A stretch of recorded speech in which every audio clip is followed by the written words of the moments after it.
मंदिरामध्ये जाऊन जाऊन आपल्या मनातल्या इच्छा सांगून कंटाळला आहात, काय करावं कळत नाहीये, की आपली जे भाग्य आहे ते कशानेच उजळत नाहीये, तर मग काय करायचं? अशा वेळेला एक उपाय आहे छोटासा, जो घरगुती आहे.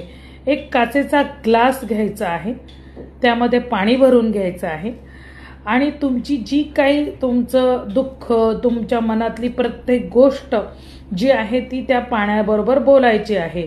हा उपाय तुम्हाला लगातार 11 सोमवार करायचा आहे, असा संकल्प घ्या. त्या पाण्याबरोबर सगळं बोला आणि ते पाणी स्वतःच पिऊन जा आणि रात्री झोपून जा. असे 11 सोमवार केल्याने बघा तुमच्या आयुष्यामध्ये काय चमत्कार होतो. पाणी हे जिवंत असतं आणि ते तुमची गोष्ट ऐकतं आणि तुमच्या मनातली इच्छा पूर्ण करतं. जय जगदंबा, जय भवानी.